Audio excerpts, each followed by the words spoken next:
Personalized learning started really for me this year when my principal, Lisa Davis, made that a core focus of our building. We've had a lot of professional development this year on personalized learning, and I also made that one of my growth goals for my professional growth plan. Personalized learning has affected my students in that I can see what they know, and more when I'm with them one-on-one or in a small group, I can see exactly what they know and how they are learning it and where the problems are, rather than when I'm just walking around taking some formative assessment data and I can kind of see them working, but I'm not sure what their thinking is. The personalized learning allows me to kind of get into their heads and to see where they're at and where I need to move them on an individual basis.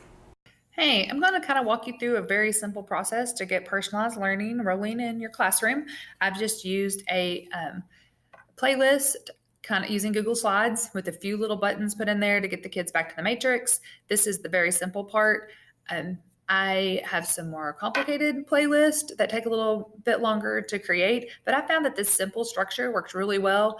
And then it puts more emphasis on the student learning rather than what I've created for them to look at. So the first one is, of course, I always have my instructions, kind of a review over our station protocol, goals, and an exit ticket that they must complete each day before they leave. So my station, the groups are based on several things. They could have MAPS data. We could have had a formative assessment and I rearrange the groups, but I typically have one slide like this made up where I can move the names around as needed based on what I want out of the group. If I want smaller groups, I have a different slide for that where I have a 6 group and then I can adjust my matrix as needed. And so this one is pretty basic.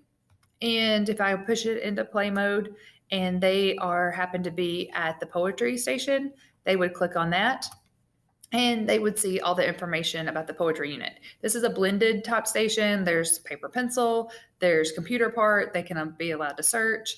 And it has the expectations for the different poems in the booklet. Plus they have Google if they need have trouble getting going.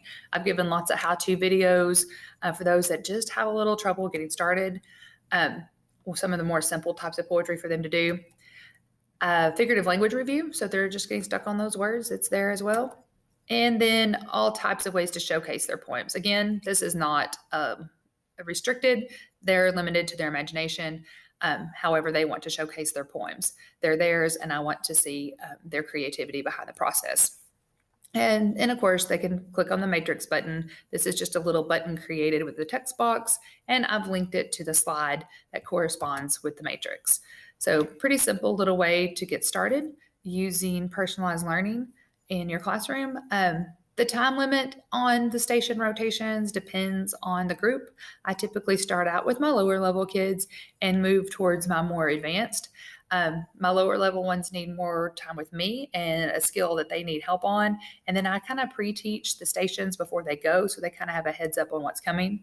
My more advanced kids, they can dive into all the stations ahead of time, and then they need me at the end to kind of like touch base on a few questions to see what they need to wrap up and where to wrap that up.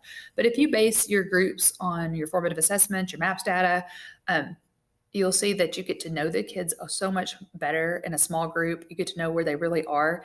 And then that will start basing your mini lessons in the future. Well, I remember, kid A, B, and C still need help on this, and group 1 and group 2, and we'll group them together the next time. So it's very flexible. It's very fluid. Once you get a basic pattern going, it goes really well, and it doesn't take as much time to put together. Feel free to email me if you have any questions, and I'm going to make this available for you to make a copy and use it as your own as you need. Thanks.